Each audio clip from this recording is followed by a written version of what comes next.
তায়েফের ময়দানে রক্ত দিয়ে নবীজি কেঁদে কেঁদে বলেছিলে ওগো আল্লাহ, ক্ষমা যদি না করো এ জাতির, কে নিবে তোমার নাম ওগো আল্লাহ। আল্লাহুম্মা সাল্লি আলা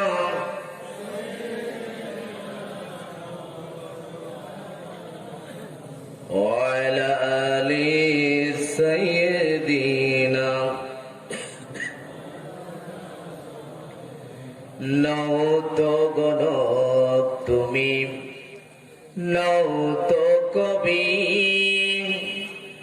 তুমি হলে আল্লাহর প্রিয় নবী। পাথর মারে সবে কাফেরেরা তোমায়, তুমি শুধু বলে যাও মুখে ইয়া উম্মতি। আল্লাহুম্মা সাল্লি আলা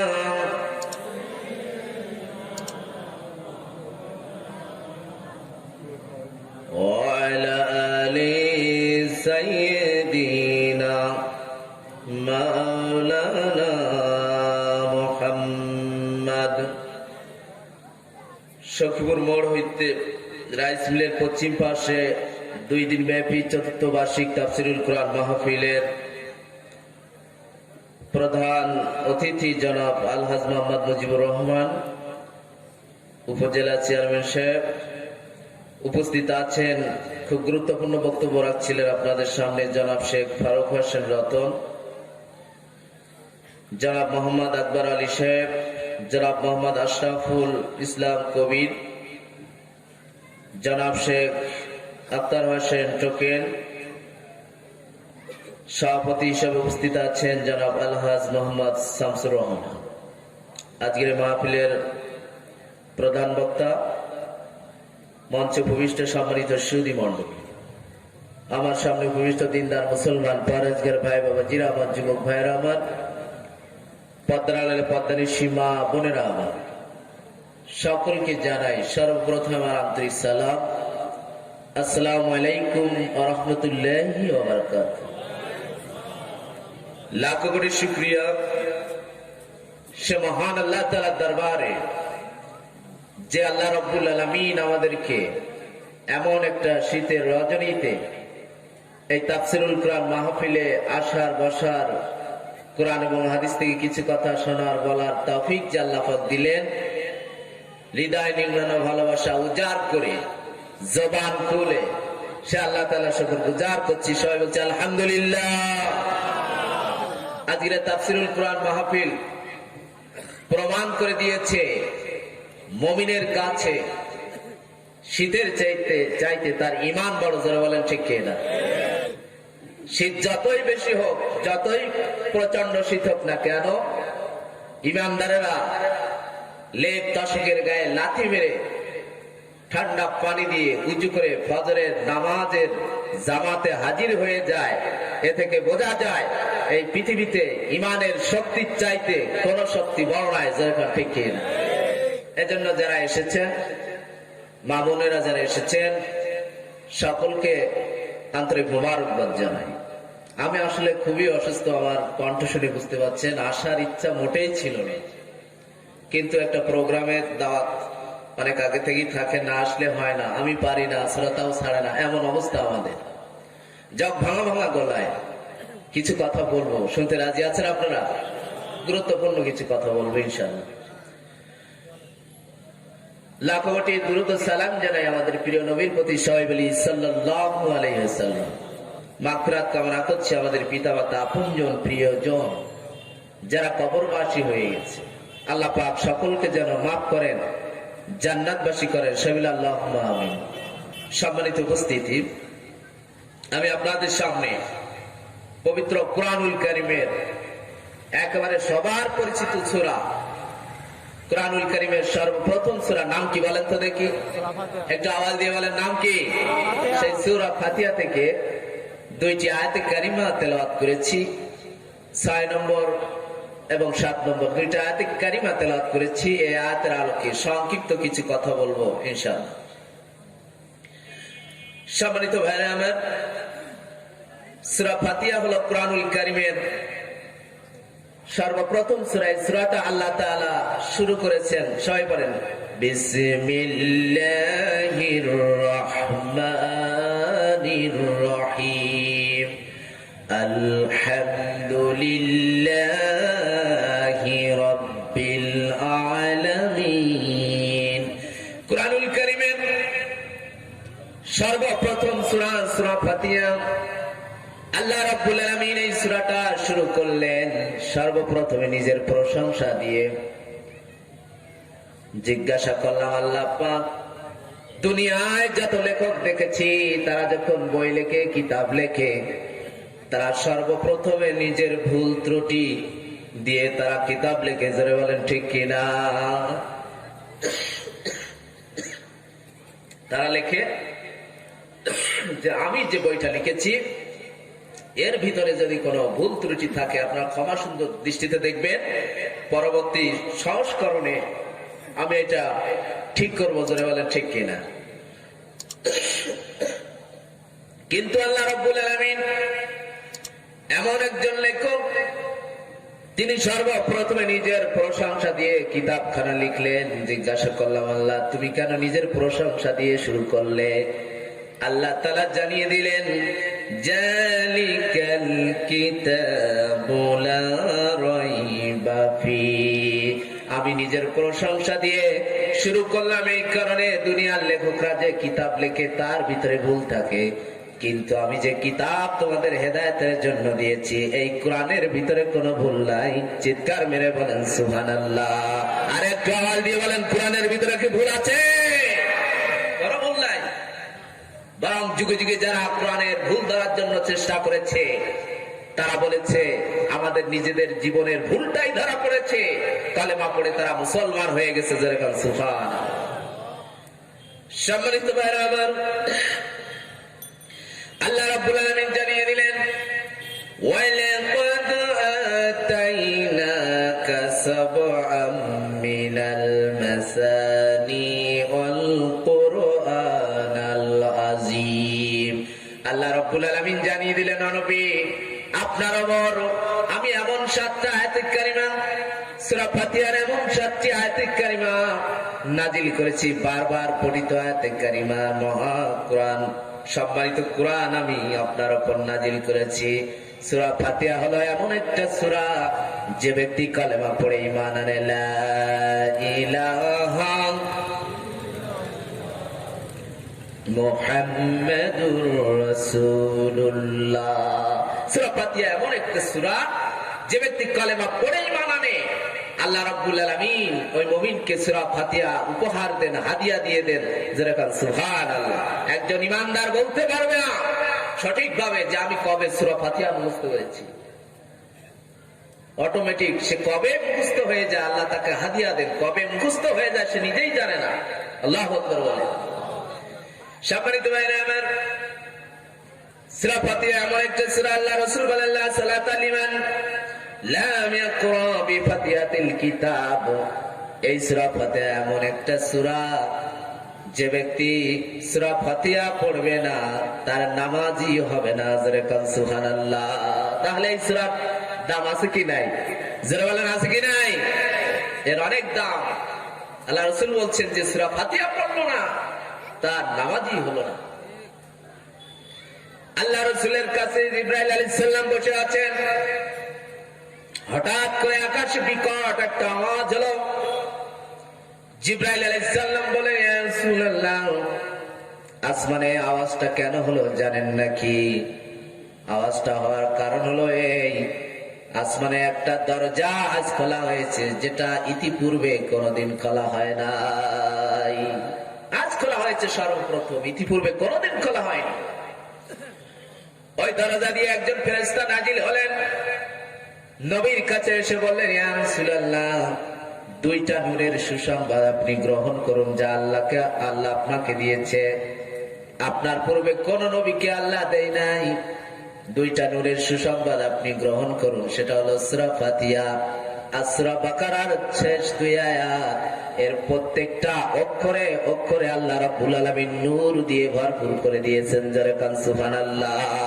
আমরা সৌভাগ্যবান জাতি যে আল্লাহ পাক আমাদের সূরাতুল ফাতিহার মতো একটা সূরা দিয়েছেন, যে সূরাটা তাওরাতে নাই, ইনজিলে নাই, জাবুরে নাই, আছে কোরআনে। যারা কান সুবহানাল্লাহ। আমরা সৌভাগ্যবান জাতি।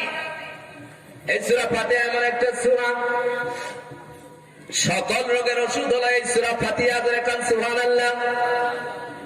হুজুররা যে যান বাচ্চা নিয়ে, যে হুজুরের কাছে যান, প্রত্যেক হুজুর একটা সূরা পড়ে আপনার আমার গায়ে ফু দেয়। ওই সূরাটা হলো সূরাতুল ফাতিহা। যারা বলেন সুবহানাল্লাহ।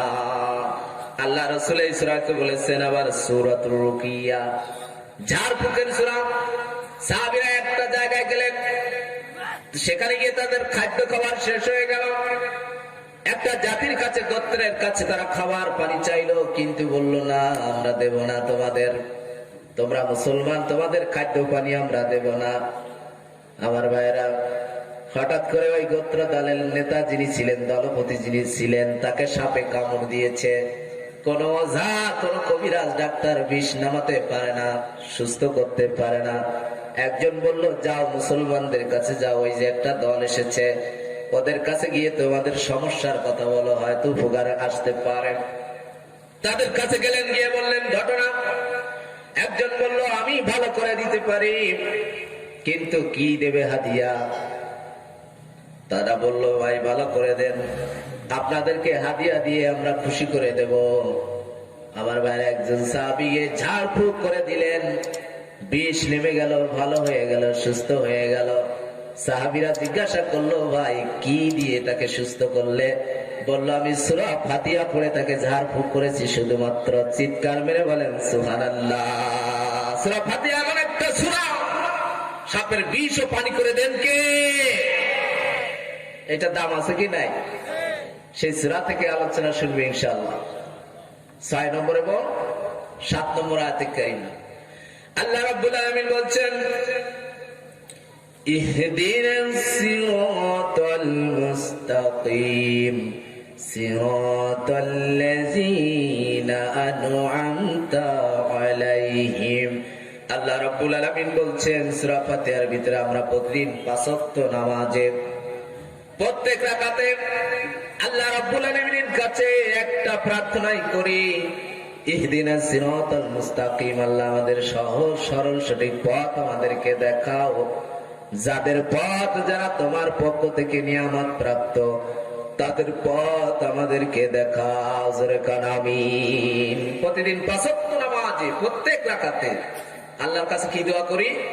আল্লাহ সহজ সরল সঠিক পথ আমাদেরকে দেখাও, যে পথে চলে তোমার নিয়ামত প্রাপ্ত বান্দায় পরিণত হয়েছে, তাদের পথ আমাদেরকে দেখাও। সম্মানিত ভাইরা আমার, তাহলে নিয়ামত প্রাপ্ত কারা? আল্লাহর কাছে 5 ওয়াক্ত নামাজে প্রতিদিন দোয়া করতেছি, সেই নিয়ামত প্রাপ্ত কারা? আমরা জানলাম না তাদের পথে চলা কি আমাদের জন্য সহজ না কঠিন? যারা বলেন সহজ না কঠিন, তাহলে জানা দরকার আছে কি নাই যে নিয়ামত প্রাপ্ত কারা? জানার দরকার আছে কি না? আপনি এখান থেকে সাতক্ষীরা যাবেন, আপনার ডেস্টিনেশন হলো সাতক্ষীরা।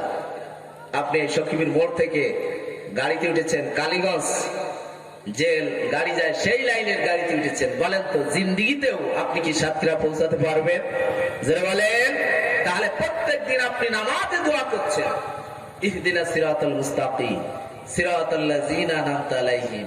আল্লাহ তাদের পথে আমাদেরকে চালাও যারা নিয়ামত প্রাপ্ত তোমার পক্ষ থেকে। এখন কারা সে আমি তো জানি না, কিভাবে চলবো, কিভাবে আমি তাদের পথের প্রতীক হব আমি তো জানো না। এজন্য জানার দরকার আছে কি নাই?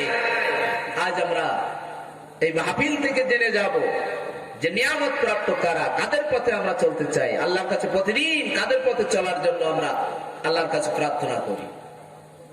সম্মানিত ভাইরা আমার, প্রতিদিন 5 ওয়াক্ত নামাজে আল্লাহ তাআলার কাছে আমরা দোয়া করি, আল্লাহ ইহদিনাস সিরাতাল মুস্তাকিম সিরাতাল্লাযীনা আন'আমতা আলাইহিম। আল্লাহর কাছে প্রতিদিন দোয়া করতেছি, আল্লাহ সরল সঠিক পথ আমাদেরকে দেখাও, তাদের পথ আমাদেরকে দেখাও, তাদের পথে চালাও যারা নাকি তোমার পক্ষ থেকে নিয়ামত প্রাপ্ত, অনুগ্রহ প্রাপ্ত। আল্লাহ রাব্বুল আলামিন জানিয়ে দিলেন, ও আমার বান্দারা, তোমরা আমার কাছে দোয়া করেছো, নিয়ামত প্রাপ্তদের পথ দেখাও। কার সেই নিয়ামত প্রাপ্ত? যাদের পথে তোমরা চলতে চাও। 5 ওয়াক্ত নামাজে বারবার আমার কাছে প্রার্থনা করো, শুনে নাও। ومن يطع الله والرسول فأولئك مع الذين أنعم الله عليهم من النبيين والصديقين والشهداء والصالحين। চিৎকার মেরে বলেন আল্লাহু আকবার। আল্লাহ রাব্বুল আলামিন বলেন, বান্দারে নিয়ামত প্রাপ্তদের পথে চলতে চাও। কারা নিয়ামত প্রাপ্ত? পরিচয় তোমাদের সামনে তুলে ধরলাম। যদি জান্নাত পেতে চাও, সহজ সরল সঠিক পথে চলতে চাও, নিয়ামত প্রাপ্তদের সাথে জান্নাতি হতে চাও, এই 4 শ্রেণীর মানুষকে তোমাদের ফলো করতে হবে, অনুসরণ করতে হবে। তাহলে ওই 4 শ্রেণীর মানুষের সাথে আমি আল্লাহ তোমাদেরকে জান্নাত দিয়ে দেব। জোরে কান সুবহানাল্লাহ। কয় শ্রেণী? একটু আওয়াজ দিয়ে বলেন, কয় শ্রেণী নিয়ামত প্রাপ্ত? 4 শ্রেণী। এদের পথে চলতে হবে, এদের বাদ দিয়ে কোনো মুক্তি নাই, নাজাত নাই। 1 নম্বর হলো নবী, নবীগণের পথ। তাদের পথ? নবীগণের পথ। তারা হলো নিয়ামত প্রাপ্ত। প্রথম নাম্বার, নবীরা নিয়ামত প্রাপ্ত। সম্মানিত ভাইরা আমার, নবীরা হলেন আল্লাহ তাআলা নির্বাচিত। আমরা যেমন এমপি মন্ত্রী আমরা নির্বাচন করি, কিন্তু নবীরা হলেন নির্বাচিত। স্বয়ং আল্লাহ পাক তাদেরকে সিলেক্টেড করেন। যেরকম ঠিক কিনা? সকল নবী ছিলেন পুরুষ, কোন নবী মহিলা ছিলেন না। সকল নবী ছিলেন মাসুম, কোন নবী মহিলা ছিলেন না, কোন নবীর গুনাহ ছিল না। তাদেরকে মাসুম রেখেছেন স্বয়ং আল্লাহ রাব্বুল আলামিন। যেরকম সুবহান। সম্মানিত ভাইরা আমার, সকল নবীর একটাই দাওয়াত ছিল, লা ইলাহা ইল্লাল্লাহ মুহাম্মাদুর রাসূলুল্লাহ। সকল নবীর একটাই দাওয়াত, লা ইলাহা ইল্লাল্লাহ। আল্লাহ রাব্বুল আলামিন বলেন, ওয়ালাকাদ বাআসনা ফি কুল্লি উম্মাতি রাসূলা। আমি আল্লাহ রাব্বুল আলামিন এমন কোন জাতি নাই, উম্মত নাই, তাদের কাছে আমি নবী পাঠাই নাই। সমস্ত নবীরা দাওয়াত দিয়েছে, ইয়া কওমি বুদুল্লাহ মা লাকুম মিন ইলাহিন গায়রু। ও আমার জাতিরা শোনো, আল্লাহ ছাড়া কোনো ইলাহ নাই, আর তাকে ব্যতীত তোমরা আর কারো গোলামি করো না, ইবাদত করো না। সমস্ত নবীরা দাওয়াত দিয়েছে, গোলামি করতে হবে কার? একটু আওয়াজ দিয়ে বলুন, কার? আল্লাহ তাআলা। কিন্তু আমার নবী বিশ্ব নবী, তিনি কম বলে রাখলেন না। তিনি ডাক দিলেন, ইয়া আইয়ুহান নাসু ইন্নী রাসূলুল্লাহি ইলাইকুম জামিআ। আমার নবী বললেন, ও মানব জাতি শোনো, আমার নবী তো কোন জাতির জন্য না, কোন কওমের জন্য না, গোত্রের জন্য না। কিয়ামত পর্যন্ত যত মানুষ আসবে গোটা বিশ্ববাসীর জন্য আমার নবী তো বিশ্ব নবী। এজন্য নবীজি বললেন, ও মানব জাতি শোনো, তোমাদের কাছে আমি আল্লাহ রাসূল এসেছি, নবী হিসাবে প্রেরিত হয়েছি। যারা বলেন সুবহানাল্লাহ। নবী হিসাবে এই দুনিয়ায় প্রেরিত হয়েছে। সম্মানিত ভাইরা আমার, নবীরা ছিলেন সত্যবাদী, তারা মিথ্যা কথা বলতেন না। তারা যতদিন বেঁচেছেন তারা সত্য কথা বলেছেন। আমরা সেই নবীর উম্মত। আমাদের মিথ্যা আছে কি নাই? যারা বলেন আছে কি নাই? মিথ্যায় আমার জীবন ভরপুর, মিথ্যায় আমার জীবন ভরপুর, অথচ আমি সেই নবীর উম্মত যে নবীরা মিথ্যা কথা বলেন নাই, অথচ 75 নামাজে আল্লাহর কাছে দোয়া করতেছে, আল্লাহ নিয়ামত প্রাপ্ত যারা তাদের পথে চালাও। আল্লাহ রাব্বুল আলামিন জানিয়ে দিলেন, বান্দারে নিয়ামত প্রাপ্ত হলো আমার নবীরা। নবীরা মিথ্যা কথা বলেন নাই, আর আমার জীবন তো মিথ্যা ছাড়াই চলে না। জোরে কোন ঠিক কিনা? 50 টাকার জন্য, 500 টাকার একটা নোটের জন্য কেঁদে কেঁদে কোর্টে সাক্ষী দেয় এমন মানুষ আমাদের সমাজে আছে কি নাই? যারা বলেন আছে কি নাই? আমাদের সমাজে আছে। ও মুসলমান, তুমি কি জানো তোমার একটা কথার মূল্য কত? আল্লামা রুমি বলেছেন, ওই কাবার চাইতে একজন মুমিনের অন্তরের দাম বেশি, কারণ কাবা তৈরি করেছেন ইব্রাহিম ইসলাম, আর মানুষের অন্তর তৈরি করেছেন স্বয়ং আল্লাহ রাব্বুল আলামিন। জোরে কোন ঠিক কিনা? তোমার কথার দাম কত? তোমার একটা কথায় মানুষের ফাঁসি হয়ে যেতে পারে। জোরে কোন ঠিক রে? তোমার একটা কথায় মানুষের যাবজ্জীবন জেল হয়ে যেতে পারে। তোমার কথার মূল্য কত তুমি জানো নাকি? এজন্য মিথ্যা কথা বলা যাবে না, সত্যের পক্ষ থাকতে হবে। আমাদের নবী ছিলেন সত্যবাদী। কেমন সত্যবাদী আমাদের নবীজি ছিলেন? নবীজি বাজারে গিয়েছেন, দেখে সুন্দর একটা ঘোড়া। আমার নবীজি জিজ্ঞাসা করলেন, ভাই ঘোড়ার মূল্য কত? ঘোড়ার দাম বললেন। নবীজি বললেন, ঘোড়াটা আমি নিতে চাই, কারণ ঘোড়াটা খুবই সুন্দর।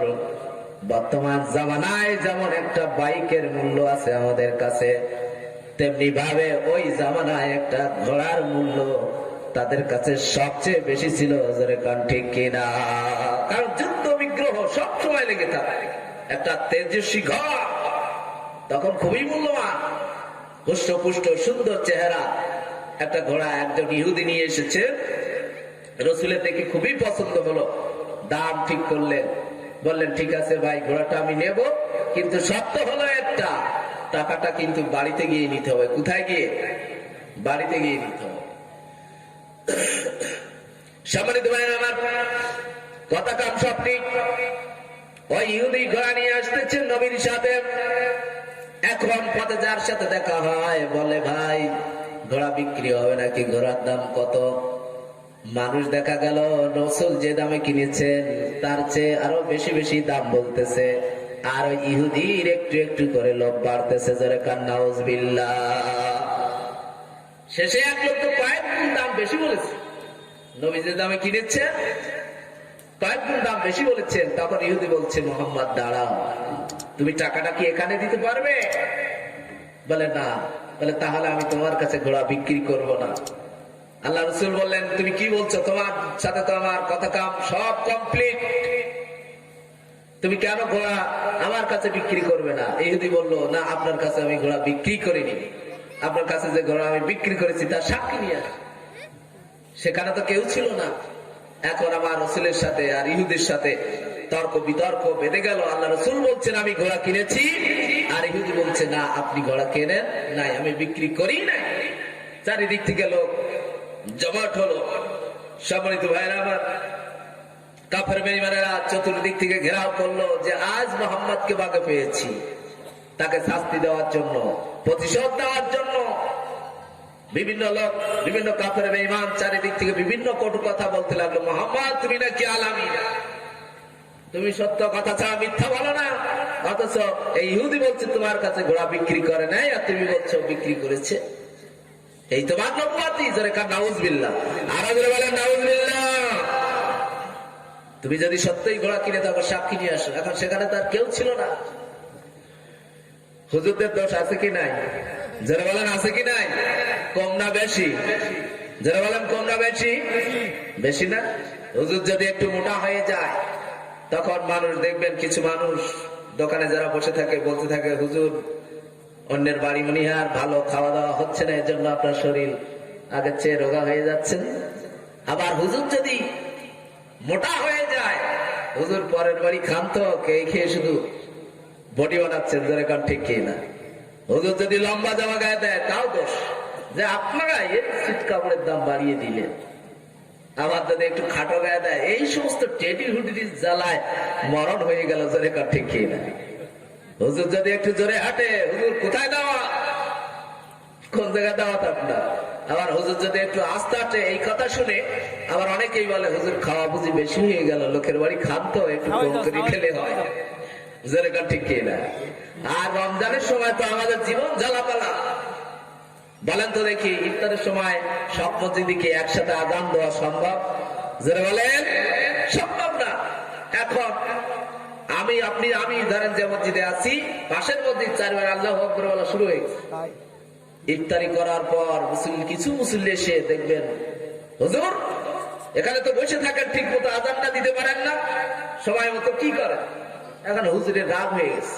ঠিক আছে, কাল ঠিক সময় আযান হবে। এখন ওই পাশের মসজিদের আগে হুজুর আযান দিয়ে ফেলছে ঠিক সময়, আজ আল্লাহু আকবার 4 বার এই হুজুর বলে ফেলছে। ইফতারি করার পরে আবার জ্বালা, হুজুর আজ রোজা কি হয়েছে আমাদের? আপনি আযান শুরু শেষ আর ওদিকে আযান শুরু করছে, আপনি রোজা হয়েছে আমাদের?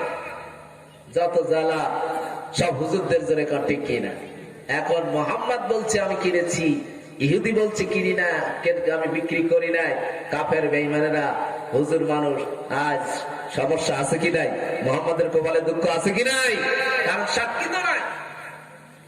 সম্মানিত ভাইরা আমার, হঠাৎ করে ভিড়ে একজন সাহাবী আসলেন, একজন মানুষ, নাম তার খুজাইমা। এসে বললেন, ইয়া রাসূলুল্লাহ আপনি ঘোড়াটা কিনেছেন, আমি তার সাক্ষী।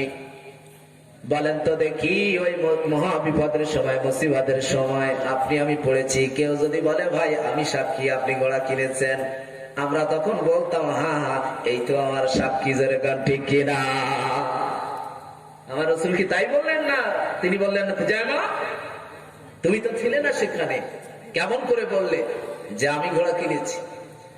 সম্মানিত ভাইরা আমার, খুজাইমা বললেন, ইয়া রাসূলুল্লাহ আমরা দেবদেবীর পূজা করতাম, আপনি বলেছেন এগুলোর পূজা করা যাবে না, এগুলোর কাছে মাথা নত করা যাবে না, গোলামি করতে হবে কার? আরো জোরে বলেন কার? আমরা সেই দেখা খোদাগুলোর মুখে লাথি মেরে না দেখা খোদার পরিমাণ এনেছি। আপনি বলেছেন জান্নাত আছে, জাহান্নাম আছে, দেখি না ইয়া রাসূলুল্লাহ আমরা বিশ্বাস করেছি। আপনি বলেছেন কবরের আযাব আছে, আমরা বিশ্বাস করেছি। এমনি ভাবে যতগুলো পরলৌকিক কথা বলেছেন, বড় বড় সব কথা আমরা বিশ্বাস করেছি না দেখে।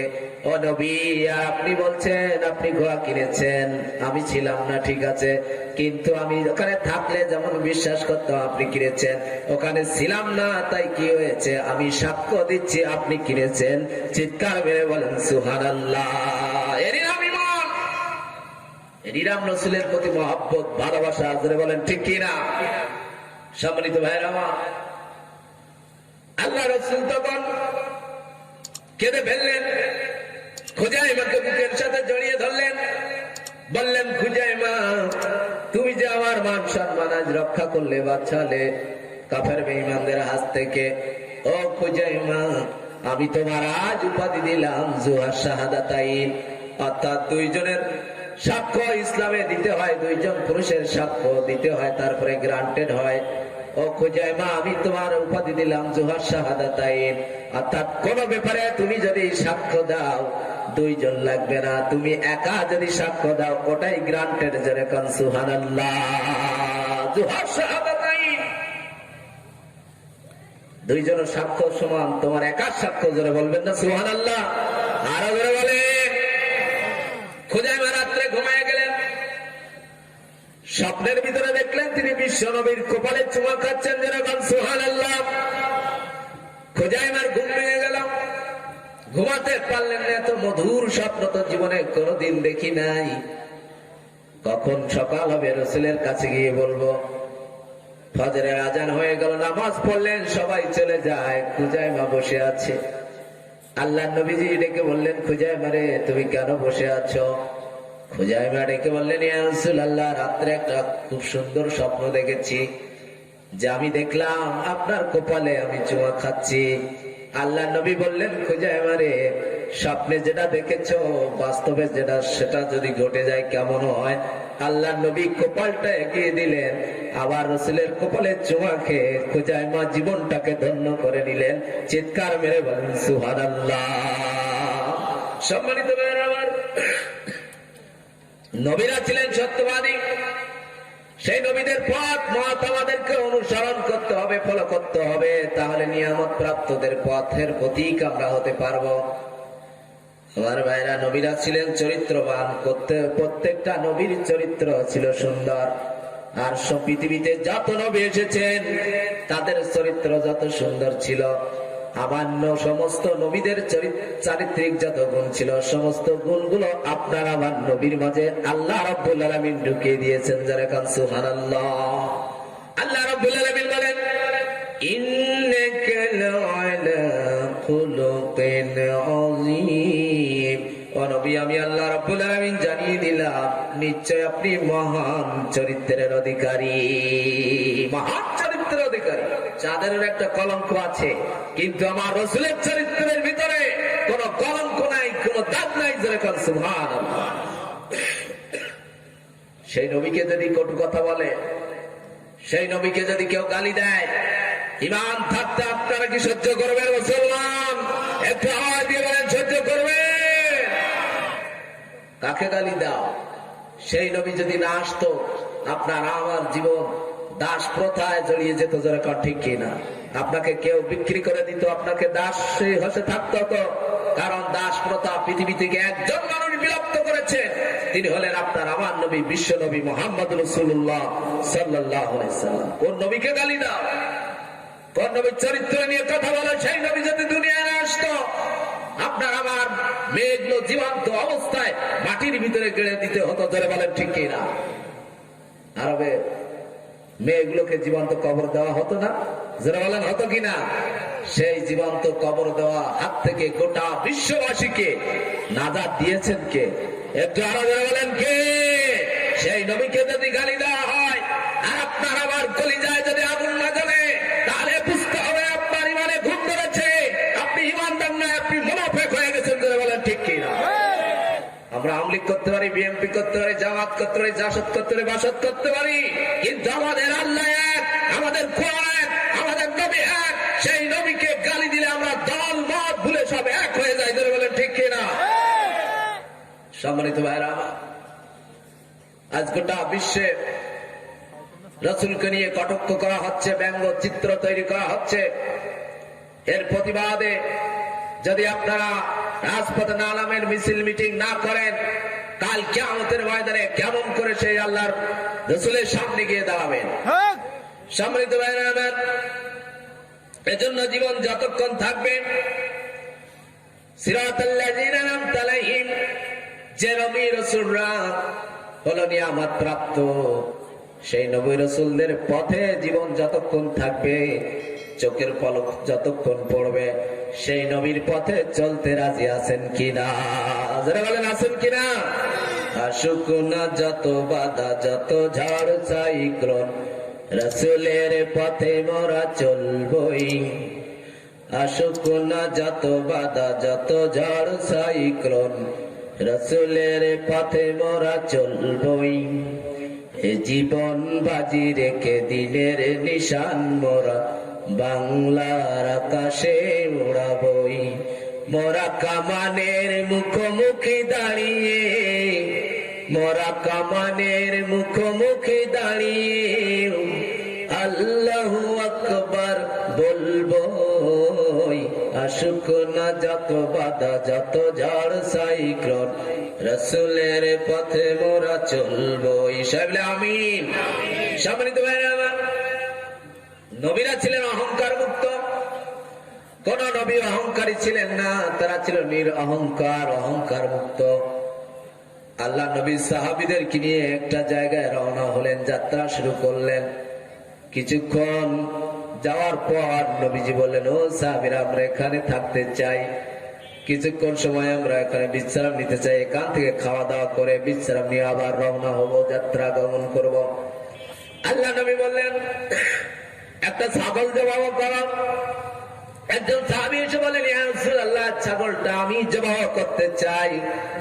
আর একজন সাহাবী এসে বলেন, ইয়া রাসূলুল্লাহ, ছাগলের চামড়াটা আমি খসাতে চাই। গোস্তটা আমি কাটতে চাই।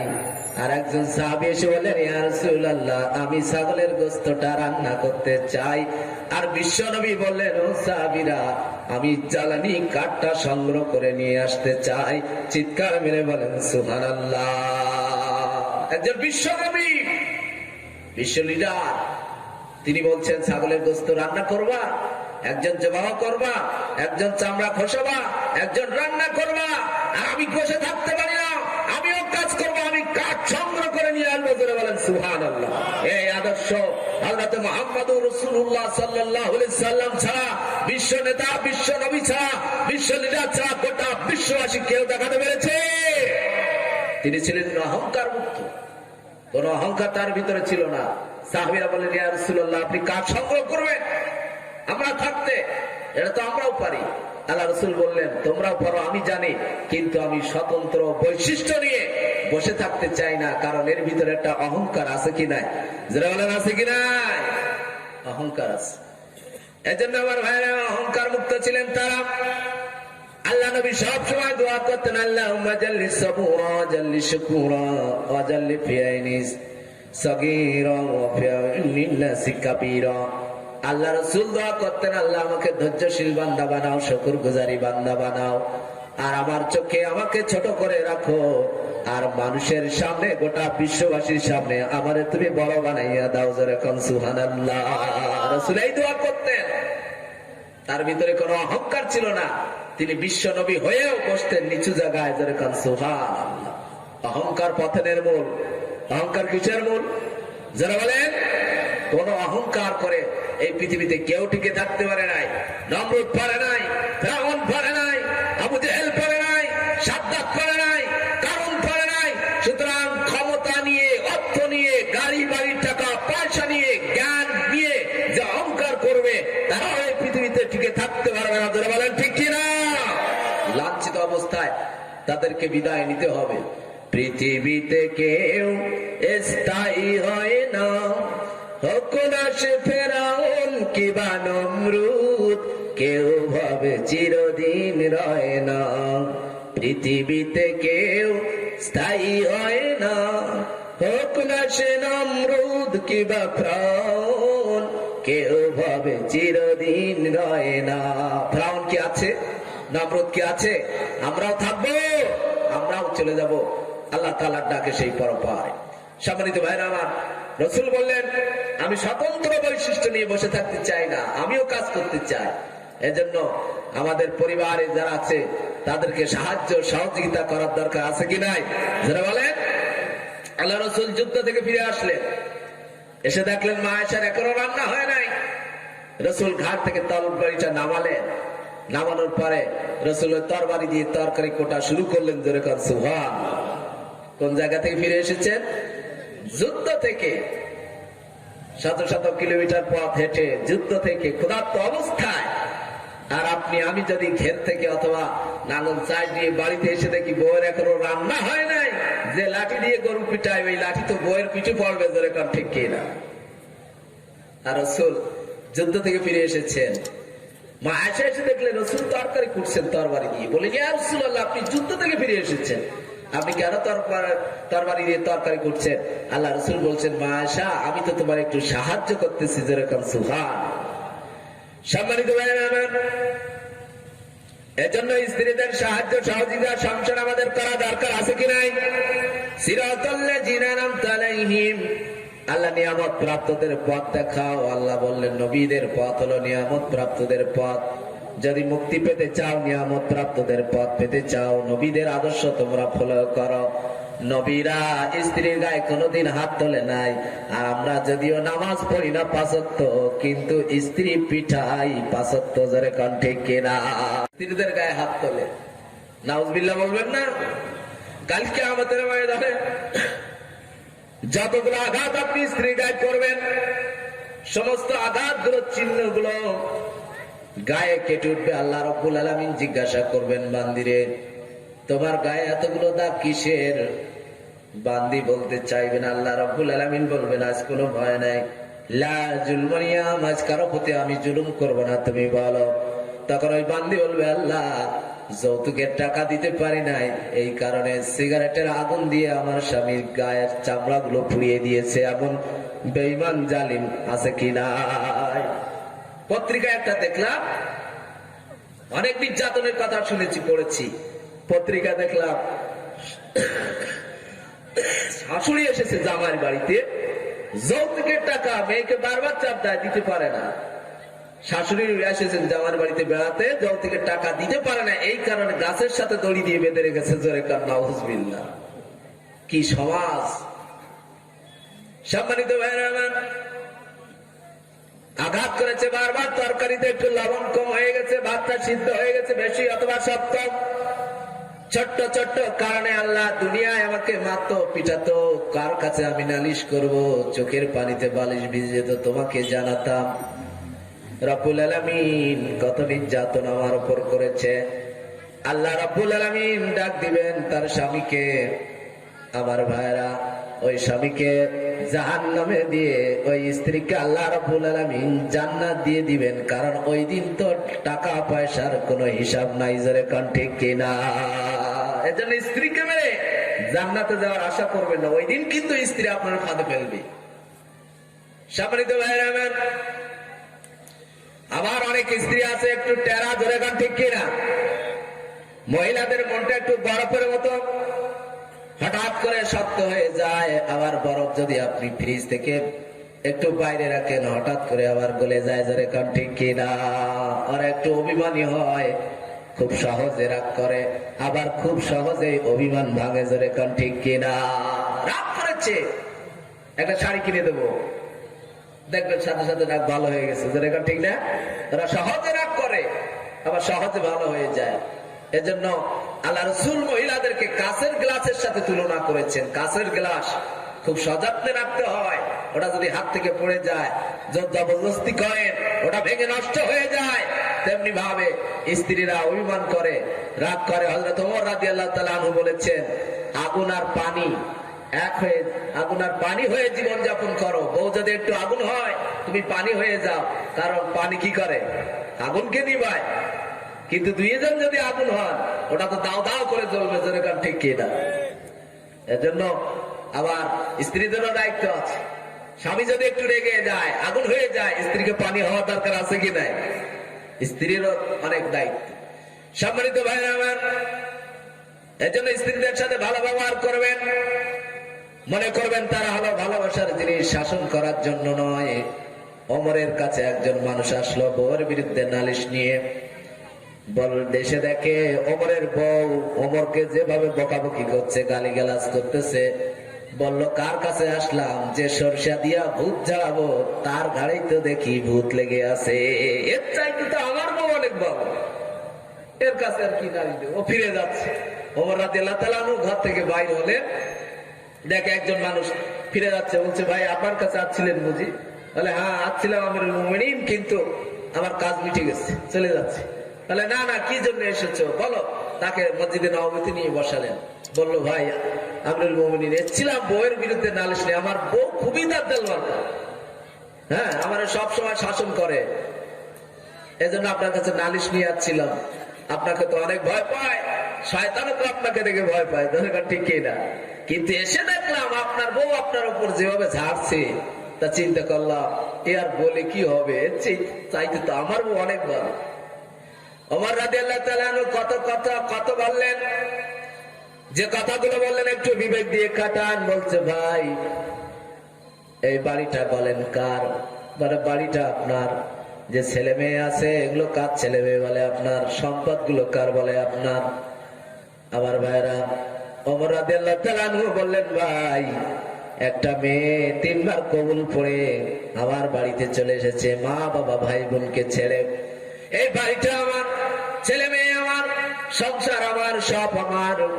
তারপরে ওর দায়িত্ব না আমার পরিবারের কাজগুলো করা। তারপরে সে রান্না করে দেয়, কাপড়গুলো ময়লা হলে সে ধৌত করে দেয়, আমার ঘরগুলো ঝাড়ু দেয়, পরিষ্কার করে, পানি আনে, দাসীর মতো এখানে খাটে।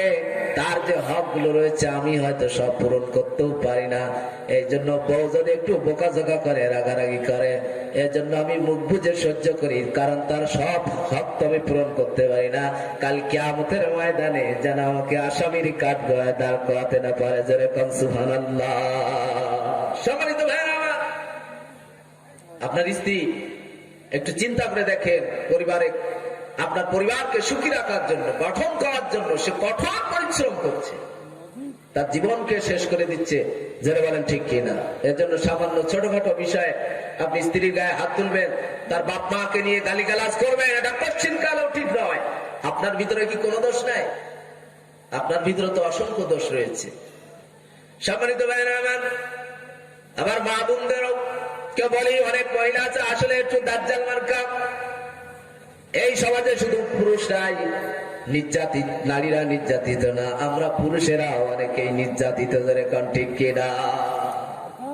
আমার ভাইরা, সন্ধ্যার পরে যখন সিরিয়াল দেখতে মা বোনেরা বসে যায়, ক্ষুধার্ত বাঘের কাছ থেকে হরিণ কিনে নেওয়া সম্ভব, কিন্তু টিভির রিমোটটা মা বোনদের হাত থেকে কেড়ে নেওয়া সম্ভব না।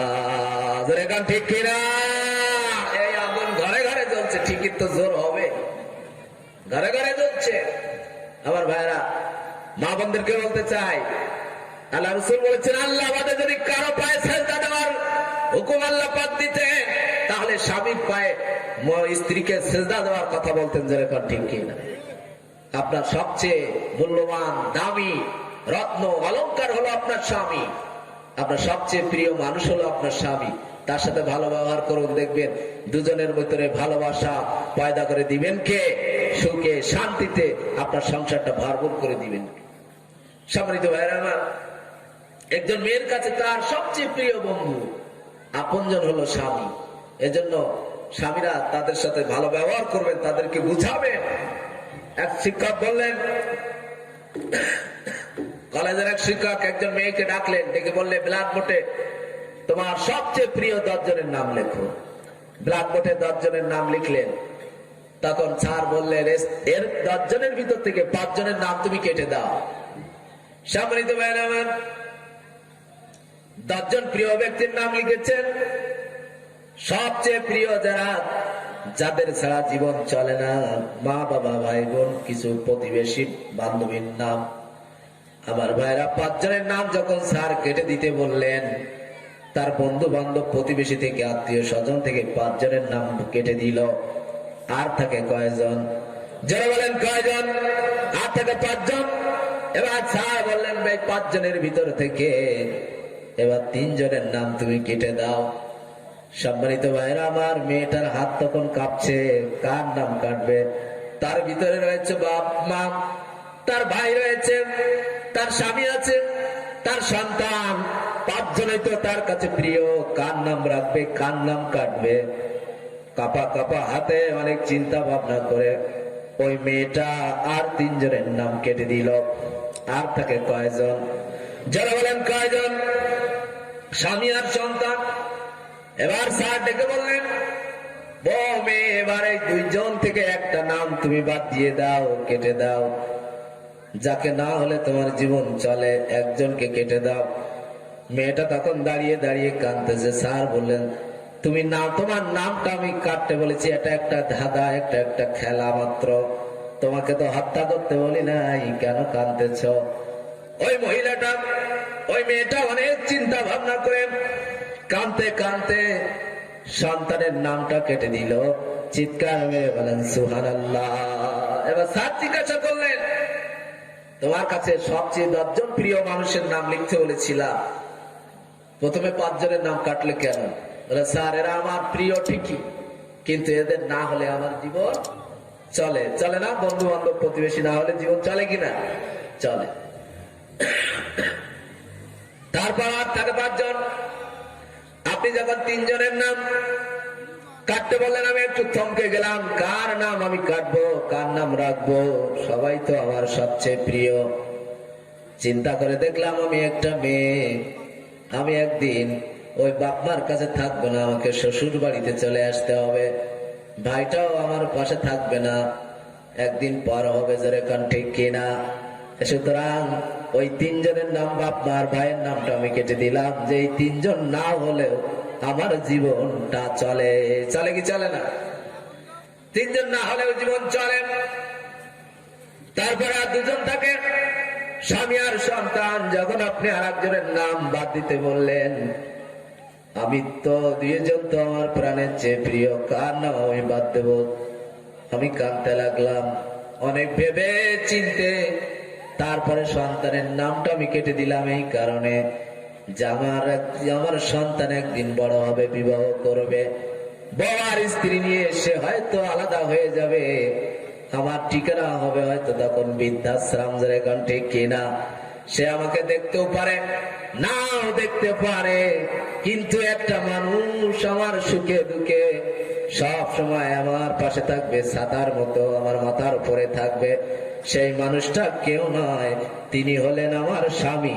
যারা বলেন ঠিক কিনা? আর একটু যারা বলেন ঠিক কিনা? ভালো হোক মন্দ হোক বাবা আমার বাবা, ঠিক এমন হোক, খারাপ হোক ভালো হোক, ভালো হোক মন্দ হোক, স্বামী আমার স্বামী। এজন্য মা বোনদেরকে বলতে চাই যে আপনাদের স্বামীদের মহব্বত করবেন, তাদের খেদমত করবেন, শুধু সিরিয়াল নিয়ে ব্যস্ত থাকবেন না, তাদের সাথে ভালো ব্যবহার করবেন। দেখবেন স্বামী স্ত্রীর ভিতরে ভালোবাসা মহব্বত পয়দা করে দিবেন কে? আরে যারা বলেন দিবেন কে? আল্লাহ রাব্বুল আলামিন বলেন, সিরাতাল্লাযীনা আন'আমতা আলাইহিম গায়রিল মাগদুবি আলাইহিম ওয়ালাদ-দাল্লিন।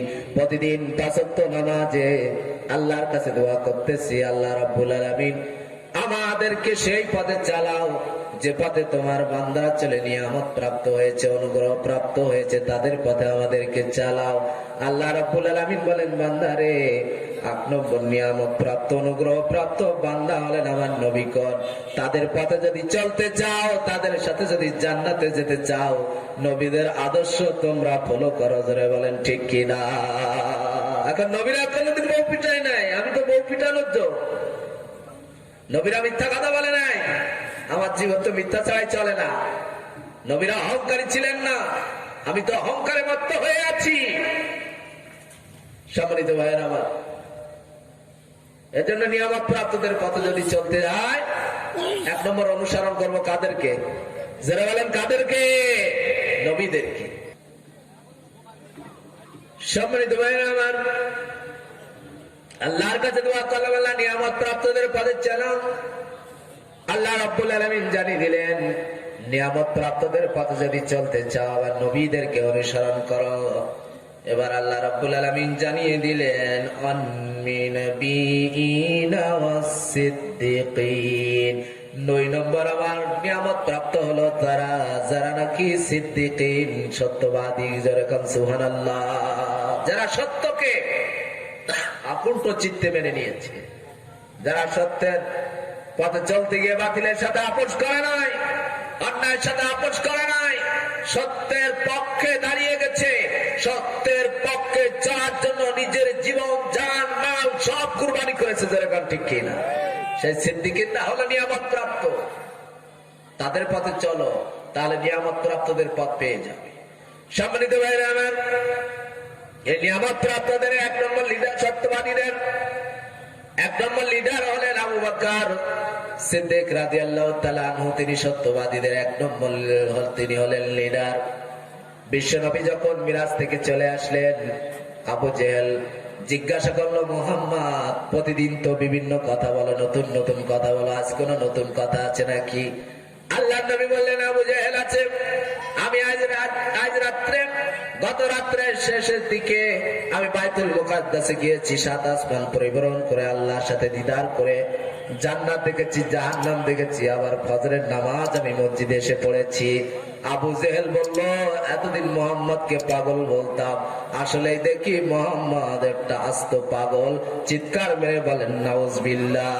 বাইতুল মুকাদ্দাসে যেতে যেখানে ১ মাস সময় লাগে, আর রাত্রের কিছু একটা অংশ বাইতুল মুকাদ্দাসে গিয়েছে, সেখান থেকে ফিরে এসে ৭ আসমান পরিবরণ করে জান্নাত জাহান্নাম থেকে আবার ফজরের নামাজ পড়েছে। আবু জেহেল মনে করলো, এই তো একটা সুযোগ মোহাম্মদকে মিথ্যাবাদী প্রমাণ করা, দৌড়ে চলে গেল 1 নম্বর, হ্যাঁ 1 নম্বর মোহাম্মদের ভক্ত যিনি আবু বকর, দেখে বলল, আবু বকর শুনেছ আমি যে বলি মোহাম্মদ একটা পাগল, তো বিশ্বাস করো না, সে আজ এই কথা বলছে। আবু বকর বলেন, চলো দেখি মোহাম্মদের কাছে নবী বলেছেন কিনা। সম্মানিত ভাইরা আমার, এই মিরাজের কথা শোনার পর যারা নতুন ঈমান এনেছিল অনেকেই কাফের বেঈমান হয়ে গিয়েছিল যে মোহাম্মদ আসলে এই পাগল, জোরে কান নাউযুবিল্লাহ। আমার ভাইরা, আবু বকর এসে জিজ্ঞাসা করলেন, ইয়া রাসূলুল্লাহ, আবু জেহেল যে কথাগুলো বলছে আপনি আসলে বলছেন কিনা? বলে, হ্যাঁ আবু বকর বলেছি। আবু বকর বলে, ইয়া রাসূলুল্লাহ, আমি স্বীকৃতি দিলাম আপনি যা বলেছেন সত্যই বলেছেন, এক চুল বাড়িয়ে বলেন নাই, জোরে বলেন সুবহানাল্লাহ। যখন গোটা সমাজ রসুলকে মিথ্যাবাদীর একটা চোখে দেখছিল, আবু জহল যখন বলল, রাসূলুল্লাহ আপনি সত্য কথাই বলেছেন, আল্লাহ রসুল বলেন, আবু বকর তুমি আজ থেকে শুধু আবু বকর নাও, তুমি আজ থেকে সিদ্দিক আকবর, জোরে বলেন সুবহানাল্লাহ, তুমি সবচেয়ে বড় সত্যবাদী। আল্লাহ রসুল বেঁচে থাকতেন কারো ইমামতি করা জায়েজ ছিল না, কিন্তু একজন মানুষের পিছনে আল্লাহ রসুল ইমামতিতে নামাজ পড়েছেন। তিনি কে? যারা বলেন তিনি আবু বকর রাদিয়াল্লাহু তাআলা আনহু। তিনি নিজের মেয়েকে রসুলের সাথে বিবাহ দিয়েছেন, নিজের পক্ষ থেকে দেনমোহরের টাকাটাও শোধ করেছেন। খলিফাতুর রসুল, সমস্ত নবীরা হলেন খলিফাতুল মুমিনিন, আর আবু বকর হলো খলিফাতুর রসুল, জোরে কান সুবহানাল্লাহ। সম্মানিত ভাইরা আমার, আল্লাহ রাব্বুল আলামিন কোন সাহাবীকে সাহাবী বলে সম্বোধন করেন নাই, কিন্তু একজন ব্যক্তিকে আল্লাহ রাব্বুল আলামিন সাহাবী বলে কোরআনে ডেকেছেন, তিনি হলেন আবু বকর রাদিয়াল্লাহু তাআলা আনহু, জোরে কান সুবহানাল্লাহ। সম্মানিত ভাইরা আমার, যখন রাসূল আবু বকরকে সাথে নিয়ে গারে হেরার ভিতরে ছিলেন, গারে হেরার ভিতরে যখন ছিলেন, আবু বকর বলে, ইয়া রাসূলুল্লাহ, কাফের বেঈমানেরা যখন গোয়ার পাশে এসে গেছে, বলল, ইয়া রাসূলুল্লাহ, কাফের বেঈমানেরা তো এসে গেছে, আমাদের ধরে ফেলবে, আমাদেরকে শেষ করে ফেলবে। আল্লাহ রাসূল বললেন, ও আবু বকর, টেনশন করার কারণ নাই, আমাদের সাথে রয়েছেন কে? আরো চিল্লায়া বলেন কে? সুতরাং আল্লাহ যাদের সাথে আছে তাদের কি কোনো ভয় আছে?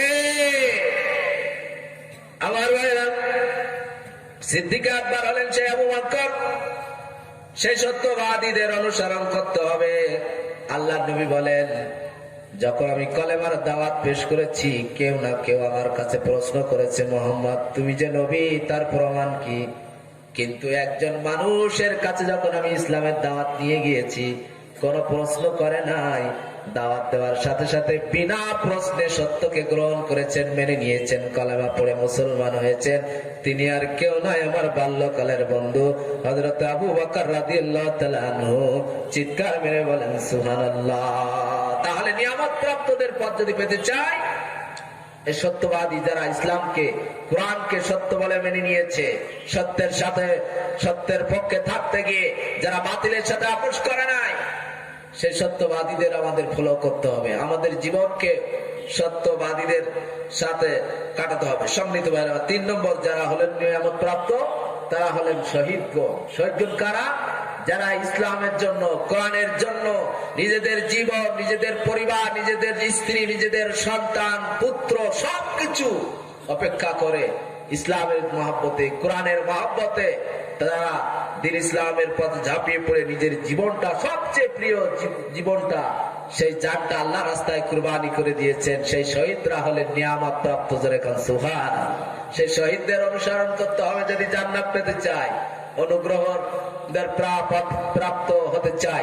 সম্মানিত ভাইরা আমার, আজ যদি প্রয়োজন হয় কোন ইসলামের জন্য, কোরআনের জন্য, সত্যের জন্য যদি আপনার রক্তের প্রয়োজন হয়, জীবনের প্রয়োজন হয়, তাহলে আপনাকে রক্ত ঝরাতে হবে, জীবন দিতে হবে, ফাঁসির মঞ্চে যদি ঝুলতে হয় ঝুলতে হবে, তাহলে আপনি শহীদদের অনুসরণ করে তাদের সাথী হতে পারবেন, জোরে বলেন ঠিক কি না?